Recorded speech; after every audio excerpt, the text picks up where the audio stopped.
Hey, this is Matt once again. We're about to another video, so the paid request. This time for Alan. First off, very much apologize for the lateness of the video.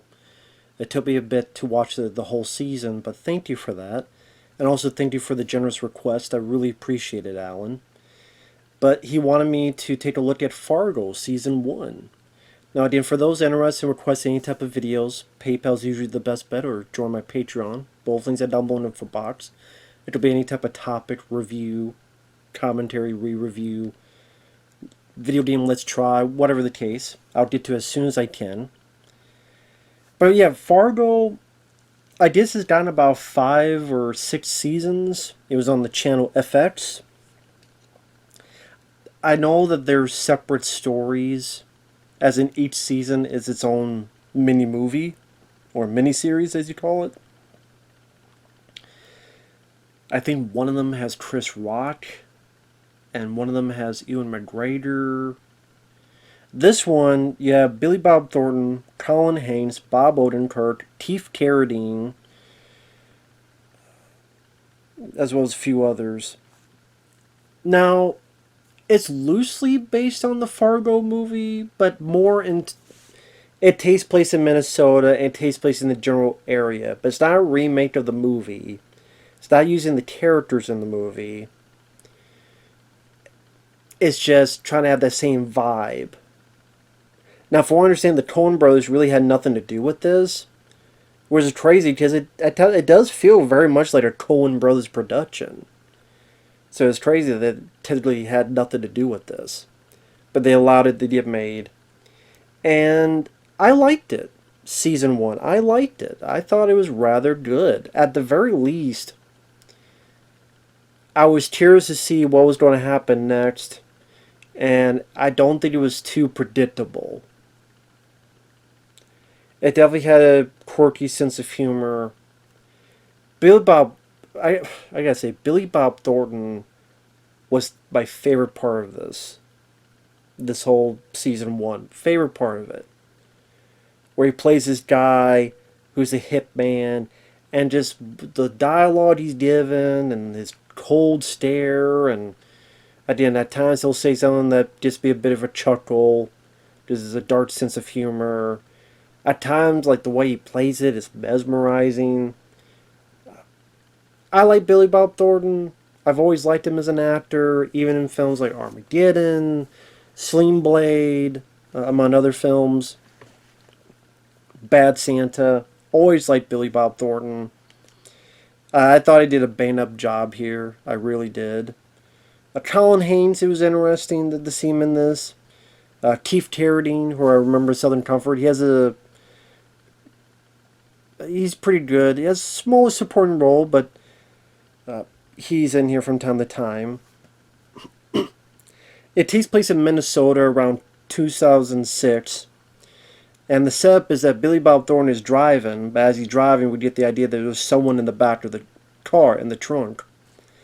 Deer crosses the road, he swerves, and when he swerves, he gets in an accident, and the guy in the trunk breaks out and makes a run for it.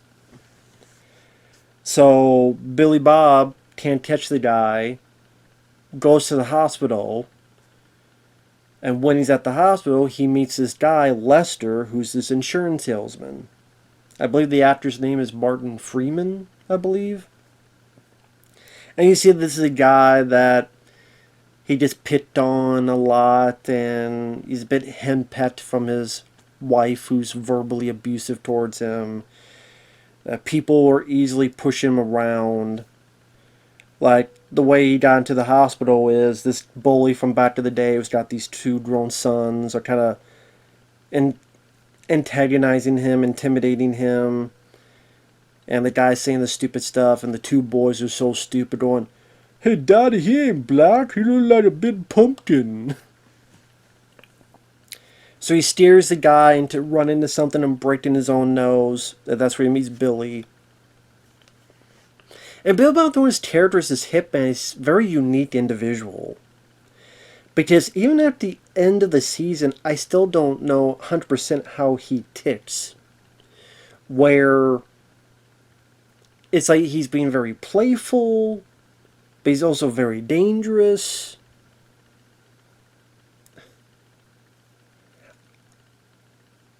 As dumb as this sounds, it reminded me a little bit of Rutger Hauer in The Hitcher. Nowhere near that good, because that's Rutger Hauer and that's The Hitcher. But I'm just meant that kind of, again, hypnotizing, mesmerizing, his stare, his look, way he kind of plays with people, talks to people. Like he strikes up a conversation with Lester, and oh, it's a misunderstanding. And Billy Bob's like, well, who misunderstood whom? Oh, if that happened to me, I would do this, I would do that. And Lester's like, well, if you're so sure about it, why don't you kill him for me? I don't know. Is that a yes or a no? You haven't answered yet. Is that a yes or a no? I mean, Billy just has that kind of deadpan stare. And it goes on from there. Same, while that's all happening, the guy that escaped from the trunk, he's found frozen out in the wilderness, in the woods. And we get some of our other main characters, including this lady named Molly. Now, I forget the actress's name, so forgive me. I'll call her our character Molly. You tell she's trying to have a little bit of the accent that Frances McDormand has in the movie. Now, I like Frances McDormand in the movie, but some people feel it was a bit too over the top. I thought this is more subtle, the way this character Molly's played. That if people think that was more of a caricature, this one's played much more subtle. And I did grow to quite like the character of Molly. And she means well, and she's like this one putting the pieces together. But it's just that's the people she's working with are rather incompetent. Including Bob Odenkirk, who fairly soon after becomes the new chief of police. And like I said, when you go through the 10 episodes, there are times where like things catch me off guard. I'm like, where is this going? Oh, it's going over here. Okay, now it's going over here. Like I said, I can't say it's that predictable. And it definitely made me curious as to see where this is going. Now, there's a point where it takes a big leap. Was it an episode? Was it 8? The episode plays, and then you get like a big, giant 1-year gap. Which I will say took a bit of a big pill to swallow. To have like a year-long time jump. But I still, didn't mind I still thought it fairly stuck to the landing, so to speak. So,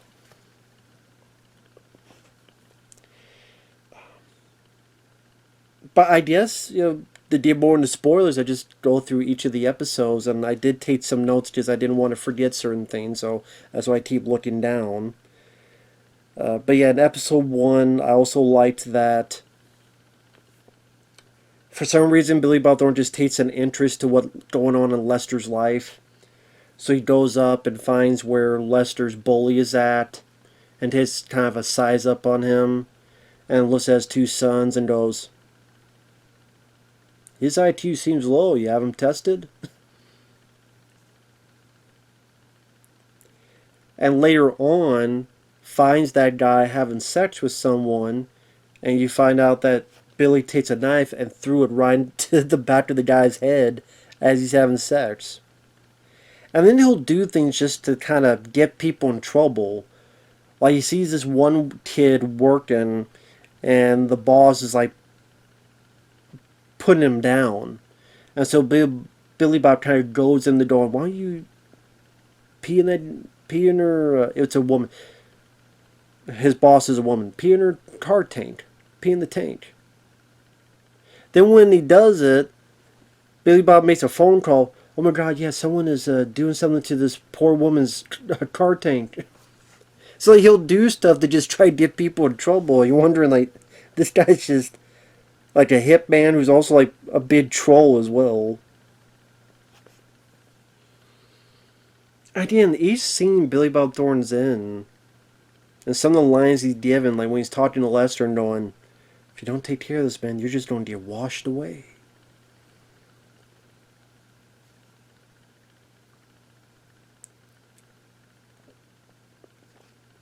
And the way the episode ends is Lester, is kind of goaded by, not goaded, but he's influenced by Billy Bob's talk, Billy Bob's cadence, Billy Bob's demeanor. That when Lester's wife keeps verbally abusing him again, he just takes a hammer and hits her and then brutally kills her. And you see the aftermath, it's pretty grisly. And then the chief of police at the time, Vern, comes in, which they try to make it seem like he's going to be one of our lead characters because he's got a pregnant wife and this and that. He has a gun on Lester, and Billy Bob comes up, gets a shotgun, and shoots him right in the back. Like 2 or 3 times. Kills him, kills Vern. And then kind of looks at Lester and says, well, cops are coming, guess you don't take care of it, and then leaves. So he's definitely a guy that likes to stir the pot, so to speak. And then he's leaving in a stolen car, and this is where you get Colin Haynes, who's a cop in another town, and he stops Billy Bob for speeding. And while Colin Haynes is talking to him, Colin's daughter is on the radio. Hey, Dad, please, I need to talk to you about something. And Billy Bob just looked at him and goes, how old is your daughter? Wait, what are you talking about? Get out of the car. Listen, you could do that. Or you could get back in your car, and then some time comes by, you look at your daughter, and talk about how things didn't go the way they might go. At one point there's maps that went up and down these states. And you know what these maps used to say? There'd be dragons here. Now I'm doing a poor job of explaining it, but just literally scares Colin Haynes into backed away, and then Billy Bob drives off. And that's definitely something that very much plays into throughout the show. Sort of Colin Haynes being mad that this guy steered him that way. Just more than likely that he would have killed Colin Haynes, without a doubt. And then Colin, later on throughout the show, justifying it because, his daughter, no one is going to be there to take care of his daughter. And then him questioning, I'm not good enough for this job. And finally getting a bit of justice by the end there. I'll put it that way.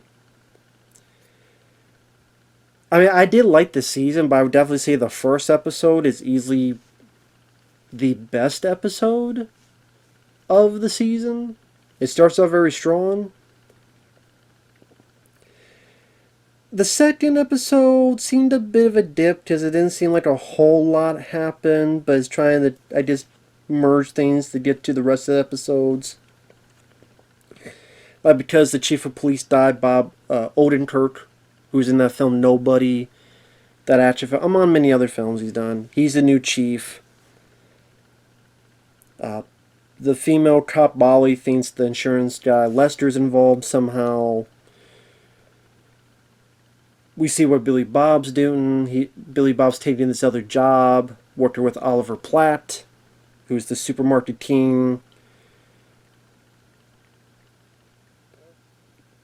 Which I will say, I know some people, and I have some friends that don't like Oliver Platt, but don't worry, the guy gets tortured mentally throughout it, so maybe deep down they'll like that part at least. And like I said, anytime Billy Bob Thornton comes on screen, he just shines very, very brightly. I think without Billy Bob Thornton, I would go, oh, this season was okay. But with it, brought it up quite a few notches. Like he's supposed to get this package at the post office. The guy's like, well, I need to see an ID. I can't give you it. It's like, yes, you can. But I can't. Yes, you can. You can. Well, there's a package here. It's highly irregular. Oh, yeah? Highly irregular. Highly irregular is the time I found a foot in a toaster oven. This is just odd. And the guy just stares at him as if, what the hell you don't say when you hear something like that. And then he's supposed to be working for Oliver Platt, who's this supermarket king. Has all these stores where he's blackmail is happening. Billy Bob's able to find out pretty quickly who's doing it because there's this tanning salon spray on it, and it's the ex-wife's boyfriend. But then he decides to come up with a new plan to get more money out of Oliver Platt, to use the blackmail for his advantage, as well as by doing it by torturing Oliver Platt, which I'll get to how later. Here you get a bit more of Molly's dad, played by Keith Carradine, which he works at this diner, owns the diner. And it's nice to see, like I said, I do like him as an actor ever since I saw him in Southern Comfort. He's a good, like, moral support for his daughter Molly, and it's nice to see him pop up. It's just a good asset to have for the show, for the season. You need to see good in the world, otherwise how will you live? It's just a good moral shining beacon to some of the darker proceedings. Episode 3, you introduced the two hitmen, Mr. Wrench and Mr. Numbers. One of them is deaf and mute, and the other is a bit of a wise ass. I think it's Adam Goldberg, which I've seen him in other stuff. I don't mind him as an actor. They're hired because the bully that died in the first episode, he had connections with these guys, and they kind of worked with the mafia in Fargo. And so they're led to figure out what's going on here, what happened, and who killed this guy.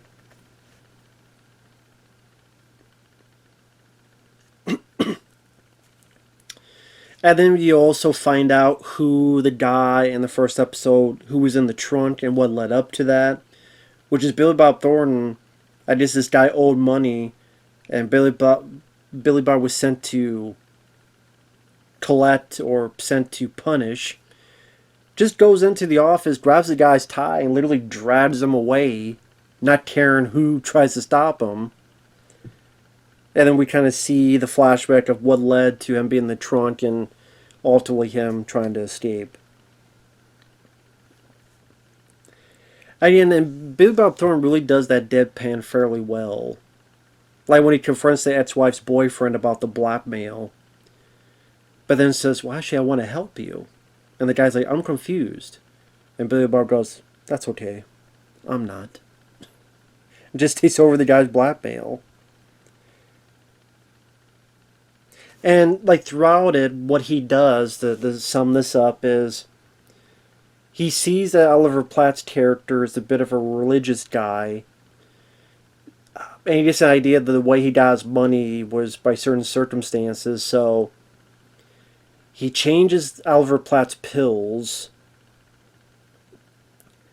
He'll do stuff to make it seem like the biblical plagues are coming after him, like put locusts into his supermarket store, or get pig's blood from someone and put it in the plumbing system so when Oliver Platt's taking a shower, blood goes over him. And it's just purposely trying to freak him out more and more and more so he'll be more willing and gung-ho to give whatever money the blackmailers want. As if this is a sign from God or something.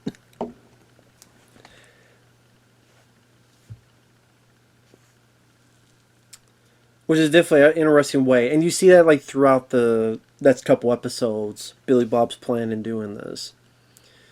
Colin Haynes, you have some scenes where he's has some nice rapport with his daughter, and he feels guilt for what he did and for being scared. He even ultimately tells his supervisor, who of course is pissed off, and goes, well, you need to contact the cops over there, and you better tell them what happened, because I don't want it to come back to me or this department. Which ultimately he does, and he meets up with Molly, and they start having a warmth to each other. Seems like a nice, sweet little bit of love story there.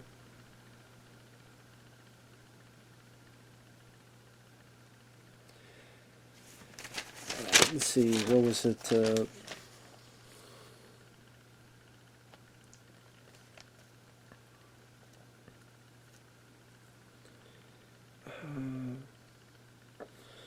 Oh, when he does get there, eventually he does see Billy Bob Thornton again and gets him arrested, but then Billy Bob puts on this act, like he's this Minnesota nerd, almost like a little bit of Canadian in him. Oh, it's okay. It's all right. I'm just a little preacher here. Doing fine, doing God's work. I don't even know how to do the accent, but it's just he's laying it on thick to make Callahan's look more like a fool. Meanwhile, the insurance guy Lester is trying to get by, but Molly, the cop, is realizing he's more involved with this. The two hitmen, they know that Lester's someone involved with this, so they keep trying to follow him, or they follow him into jail and try to get him to figure out what's going on.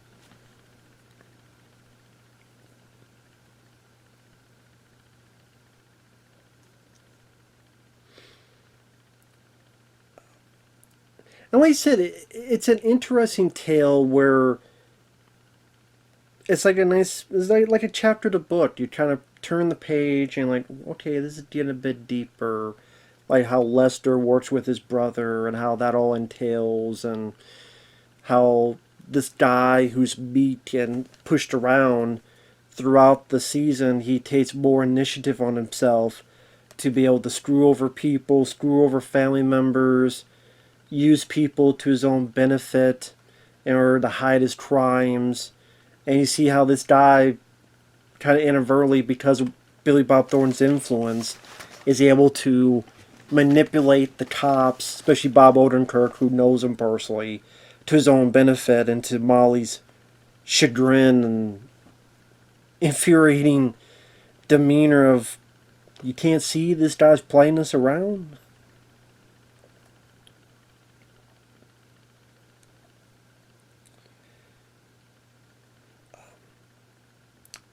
So again, the characters are fairly interesting. The story goes by at a pace where, I don't know if every episode needs to be 50 minutes long.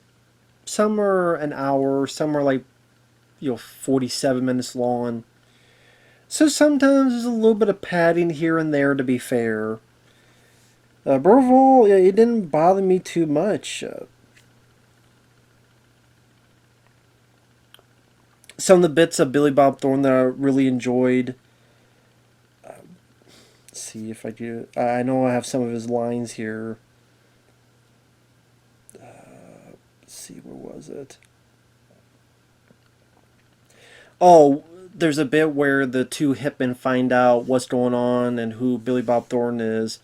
So they chase his car and they try to shoot at him, and then Billy Bob's got to avoid them and takes one of them, and Adam Goldberg slits his throat after getting some information.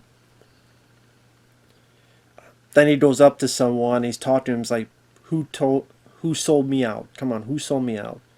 No, no one sold you out. Okay, there's two phones here. This one calls an ambulance, this one calls a hearse. Based on your answer, we'll see which one gets called.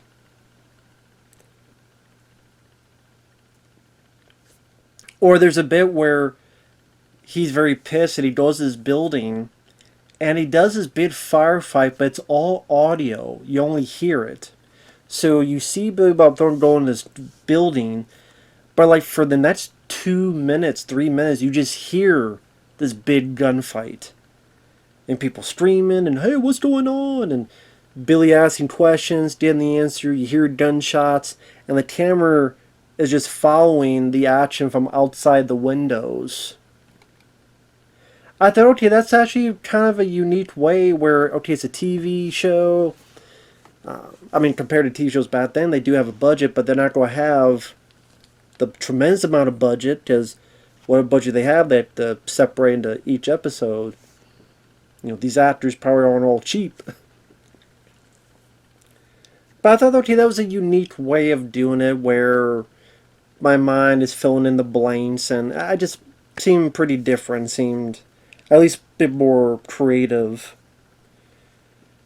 And oh yeah, other people you recognize, T and Peele. T. Michael T. and Jordan Peele as two FBI agents because they're outside arguing with something, doesn't realize this is happening. And then they become bits of supporting characters throughout the... What episode were they in at first? 7. Episode 7.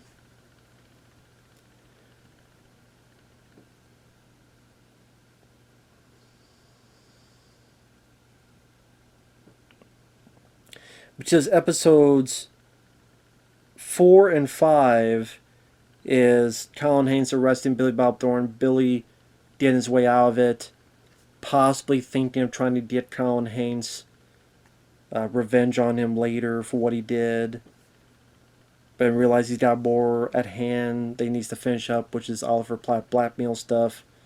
And then Molly being adamant that Lester's the one who's part of this.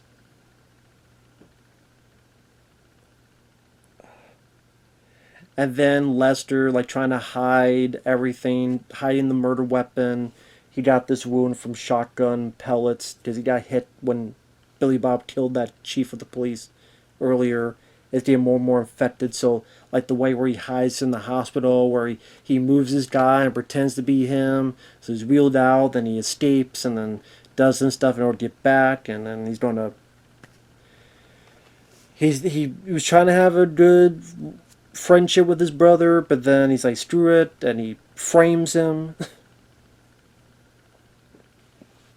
And then tells his BS story to frame him, which Odenkert's character believes in. Because it's not that Odenkert's a bad guy, he's just very oblivious and very easily manipulated. And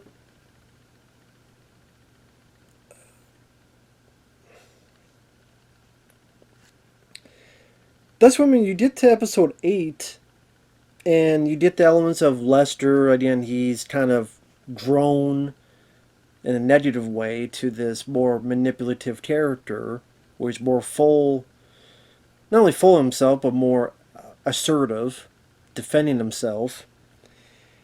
And then you get this 1 year later thing where, because of stuff Colin Haynes had done, he kind of got fired from the police force. He's now a mailman. He's with Molly's character who's pregnant. Lester, he's being successful, and I guess you would say he has a new wife. And this is one of the aspects that I thought was a bit peculiar script-wise, where he's being very successful, winning awards, everything's going fine, he's in Vegas with his wife. He sees Billy Bob Thornton, who has changed his look, and he confronts the guy, saying, "You remember me, right? You remember me, what, right?" I guess you could argue it's because this false air of security and confidence, and whatever the hell else was in his pea-brain head. I'm like, you don't remember what this guy did, what this guy's capable of? What did you think this guy would do? Smile? Hug you? Wither away?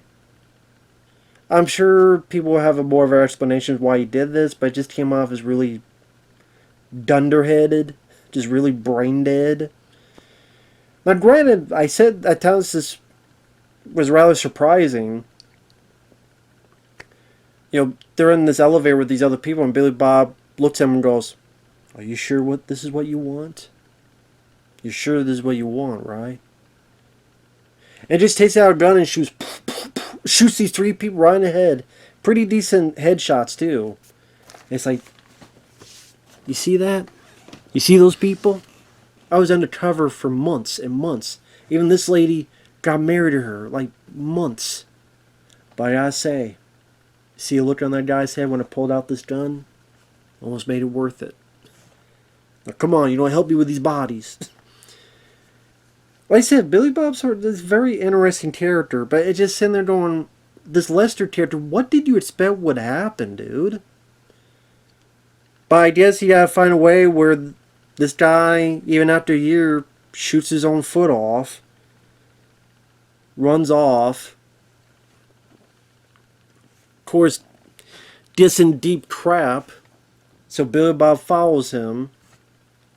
And then one thing leads to another. His new wife gets killed.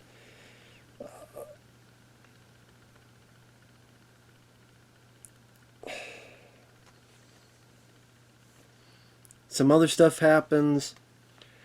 And like a bit of... That's what I mean by the writing. It felt... I'm sure there's supposed to be a bit about fate, about luck, about the... I think there's even a line where it says universe worked itself out by the end of the day. So I guess by Lester's overconfidence and stupidity, luck because Colin Haynes, he's on his... He hears this stuff that's going on. He's, of course, fearful of what could happen to his wife who's on the job. Who is... It's going to be a bit of ways until she's on paternity leave for pregnancy. And he stops in the road, in the middle of the road. There's a wolf, and by sheer luck, he turns, and there's Billy Bob Thornton's car, and this is where Billy Bob Thornton's hiding out while he's trying to look for this Lester character. Now I know that I get what they're doing, so I could buy it a bit. Because much earlier in the show, Billy Bob had this riddle about the eyes and why are they more green, and Molly explained to Colin Haynes that's because of being a predator. Something about like in the jungle everything was green, but if you're more... They worded much better than I could. So the fact that, you know, Colin Haynes was much more of a victim, much more of the one that would get eaten, the prey.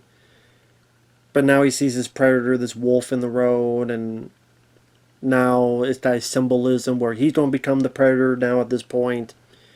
Because when he sees Billy Bob leaves, he enters in and stays in that place while there's all this other stuff's happening. And there's other moments I do like. I do like, there's a scene where Billy Bob Thornton and Keith Carradine, they share a scene where they're talking about their morals and talking about their thought processes in this diner. You see a little bit of Key and Peele. Again, nice surprising bit where before that they come into town because they start believing in Molly and what's going on here, and Molly seems to have been right all along and was legitimate what she was saying. So they know that Lester, there's something a bit more to this guy. And at one point, Billy Bob Thornton comes out and kills Jordan Peele and Keegan Michael Key. So if you want to see Key and Peele get killed, one shot in the head, one shot in the throat, and die, here it is for you. In the last episode, I also liked the scene with Odenkirk, where you kind of see his defeated state where, yeah, after this is done and you're back from your maternity leave, I want you to be chief of police. Oh, no. He pretty much tells about how he had a much more optimistic look at life, saying hi to your neighbors, but he just doesn't like just how two-faced and dirty and crazy the world is. And he even says, you're the real deal. Like, Vern, I'm sure he wanted you more as chief of police than me. And just the way Odenkirk played it, where it was just much kind of self-defeating and, what's the word I'm thinking of?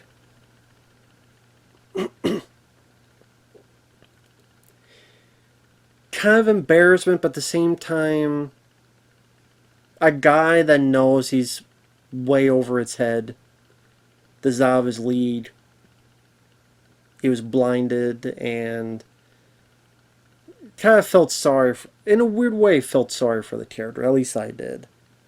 But at the same time, I like what he says, like, I don't deserve to be here, and you're the real deal.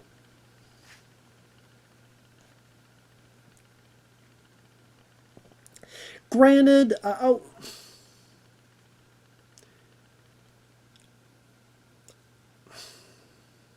is going to sound weird, but if you take away some of the makeup he had to make himself look older, I kind of wish Odenkirk played the Colin Hanks role, because I think that would have been more. Because I don't mind Colin Hanks, but I just think Odenkirk, after seeing films like Nobody and even what he's able to do with this, just seems a bit more of the well-rounded actor. And I would have preferred him as more of the lead and more as this conflicted single dad, and it would have been a bigger role. Just because I like him more as an actor. Like I said, I don't mind Colin Hanks.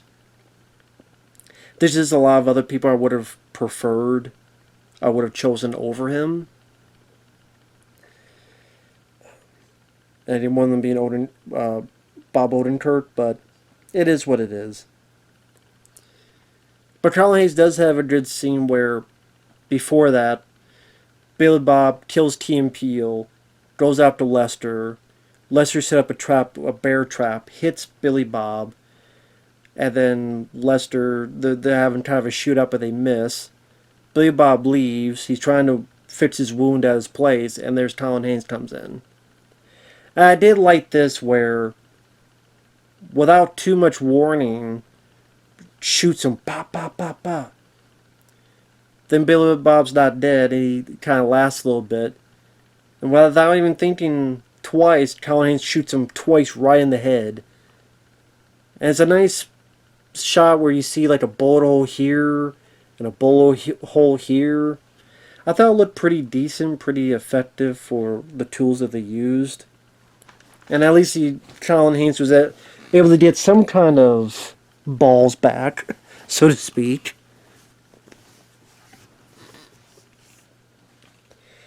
And that's what I mean, like, at the end of the day, things work out for the people you want. Molly, Colin Hanks, of course, the Colin's daughter, Keith Carradine, they're all going to be fine. Then a lot of nice surprises. Lester, he makes a run for it, and at one point people are chasing him and he falls through the ice. And this is just desserts right in the ice. So, that's what you get. But yeah, I thought for the most part it was well filmed. It was pretty slick looking production. I thought for the most part the cast did a rather good job. It was interesting to see the bits of twists and turns. Sometimes I felt a bit of padding. Like, it's 10 episodes. I think with some padding here, you could maybe have worked into 7 episodes. Maybe 7 or 8. The 1 year gap took a bit of the momentum out for a bit. Because now I'm trying to wrap my brain around where all these people are at a year later. And then we have like 2 more episodes after that. Some of the characters, you think there's going to be a bit more to them. Like the other hitman, the deaf mute guy.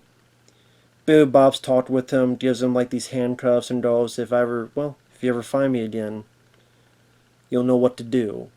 But you never see that hitman again, so that didn't really lead to anything. That was kind of a maybe, or hey, maybe somewhat, but it didn't. And just sometimes the character decisions, especially Lester's, in the last chunk of this, was a bit confusing. But overall, I thought, for the most part, it's a fairly well-written, well-scripted season with a fantastic performance by Billy Bob Thornton. Again, the Molly character, she was likable. She wasn't as big with her accent compared to Frances McDormand. Although, again, I do like her in Fargo, but again, this seemed a bit more subtle. Bob Odenkirk, it was nice to see him in there. Like, again, part of me wishes he was the Colin Haynes role, but Colin Haynes did not do a bad job.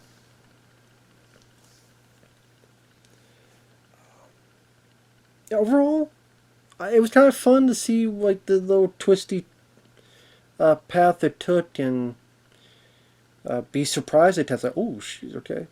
That's where it's going. So overall, I liked it. I liked Fargo season 1.